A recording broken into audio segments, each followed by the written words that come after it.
पाकिस्तान बनाम बांग्लादेश दूसरा टेस्ट आएंगे बाबर आजम टीम में, लेकिन बाहर कौन जाएगा? अब्दुल्ला फजल, अजान अवैस दोनों बच्चों ने परफॉर्म किया। इनफैक्ट उन्हीं दोनों ने तो परफॉर्म किया।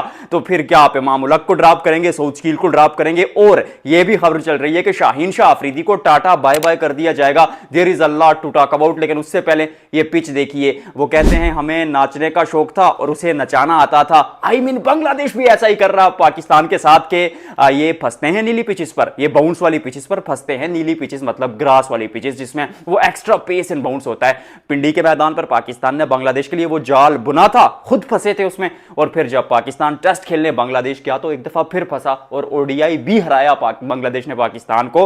अब तो ऐसा लगता है कि जब पाकिस्तान बांग्लादेश से आखिरी बार जीता था टेस्ट मुकाबला, लगता क्या है सच्चाई है, उस वक्त पेट्रोल की प्राइस थी 150 रुपए। आज कितनी है कमेंट सेक्शन में बताइएगा। तो सबसे पहले प्लेइंग 11 के बारे में थोड़ी बात करते हैं। पाकिस्तान और बांग्लादेश दूसरे टेस्ट की बात करते हैं। सलहट के मैदान पर बाबर आजम टीम में वापस आ जाएंगे और अब खबर चल रही है कि इमाम उल हक को टीम से ड्रॉप किया जाएगा, क्योंकि आजान अवैस और अब्दुल्ला फजल दोनों ही लड़के जिन्होंने परफॉर्म किया है। और बाबर आजम की जगह एक्चुअली जिसको टीम में लाया गया था वो था अब्दुल्ला फजल। लेकिन जो बारियां अब्दुल्ला फजल ने खेली, चाहे पहली इनिंग्स में देख ले, दूसरी इनिंग की मुश्किल कंडीशंस में पाकिस्तान की उम्मीदें जिंदा रखी थी। और एक वक्त ऐसा आया था जहां लगा था कि शायद पाकिस्तान आज जो है वो तारीख रकम कर दे, पर वो आउट हो जाते। फिर ताश के पत्तों की तरह सीनियर्स, सुपरस्टार्स जो इतने अरसे से खेल रहे, जो कहते हैं कि हम थम हैं इस टीम के, हम सतून हैं इस टीम के, वो थम मेरी पहाड़ी ज़बान में कहा जाता है तो इसलिए कह दिया मैंने। समझने वाले लोग समझ जाएंगे। लेकिन पाकिस्तान के बड़े बड़े 30 मारहान तुर्रम हम फेल हो जाते हैं, वहां पर दो ये बच्चे परफॉर्म करते तो फिर एक ही मुकाबले के बाद ड्रॉप करना जस्टिफाइड था नहीं।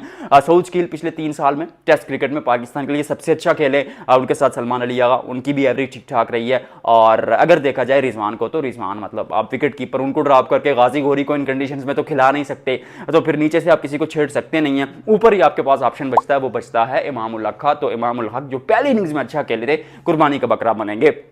शाहीन शाह अफरीदी के बारे में बातें चल रही हैं। एक्चुअली में 2 तब्दीलियां की जा रही हैं। एक तो इमाम को निकाल के बाबर आ जाएंगे और रशान मसूद के साथ ओपनिंग करेंगे। अजान अवैस 3 पे, फिर अब्दुल्ला फजल 4 पे बाबर आजम। तो इस तरह टीम खिलाई जाएगी। दूसरी जो तब्दीली है वो ये आ रही है कि शाहीन शाह अफरीदी को निकालकर खुर्रम शहजाद को खिलाया जाएगा। यहां से एक चीज़ मैं पाकिस्तान क्रिकेट टीम से कहना चाहता हूं, या एक चीज़ जो मैं एनालाइज कर रहा हूं वो ये कर रहा हूं कि ठीक है, शाहीन की परफॉर्मेंस बहुत बुरी है, पेस नीचे गिरी हुई है, but at this stage you need to drop Hasan Ali, क्योंकि आपके पास तीनों जो हैं वो दाएं हाथ के पेसर्स बन जाएंगे। चाहे आप अब्बास को देखें, हसन अली को देखें या फिर खुर्रम शहजाद को देखें, दाएं हाथ के पेसर्स हैं। तो आपको एक बाएं हाथ का तेज गेंदबाज चाहिए, क्योंकि याद रखिएगा शाहीन ने मुशफिकुर रहीम की वो बड़ी विकेट हासिल की थी, इसलिए हासिल की थी कि एंगल से गेंद अंदर आई थी। But you never no, Shaheen की भी परफॉर्मेंस अच्छी नहीं है।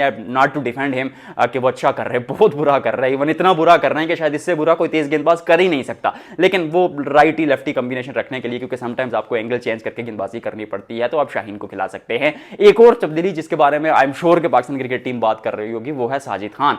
8 विकेटें ली थी बांग्लादेश में जब वो आखिरी टेस्ट मुकाबला खेले थे, उसके बाद साजिद खान को खिलाया ही नहीं गया। क्यों? नुमान अली से तो ज्यादा कारगर जो है वो साजिद अली इन कंडीशंस में आपके लिए हो सकते हैं, बट आप नुमान अली को खिला रहे हैं। कहीं आपको यहां डर बैटिंग का तो नहीं है कि नुमान अली बल्लेबाजी भी कर देते हैं? तो साजिद खान को भी खिलाना चाहिए मेरे नजदीक। और पहले तो बात यह है कि बारिश इतनी ज्यादा सलगट में, शायद इस मुकाबले का नतीजा ना निकले, but you never know. Khurram Shahzad पंजा ले ले, वहां से नाहिद राना पंजा ले ले, विकेटें पैदर पे गिरना शुरू हो जाए, कंडीशंस भी वहां पर ऐसी हो, तो मुकाबले का रिजल्ट जो है वो 3 दिनों में आ जाए। लेकिन पाकिस्तान को एक तो अपना माइंडसेट बदलना पड़ेगा। माइंडसेट फिर भी कुछ हद तक टेस्ट क्रिकेट में बदलने की कोशिश की है, थोड़ा तेज खेलने की, लेकिन मसला यह है कि आपके पास मैच विनर्स नहीं है, रन अवे मैच विनर्स नहीं है। मैच विनर्स हैं पर अकेले मैच जिताने वाली काबिलियत रखने वाले खिलाड़ी हैं नहीं। तो you should look for match winners. खिलाइए खुर्रम शहजाद को, अली उस्मान डोमेस्टिक में बैठा उसको लेके आइए, अब्दुल्ला फजल, अजान अवैस खिलाया तो लंबा मौका दीजिएगा, इतने जल्दी ड्रॉप मत कीजिएगा। And back Babar Azam till 2027 क्या वो कप्तान बनेंगे? पिछली वीडियो में बता चुका हूं, जाकर देखिएगा।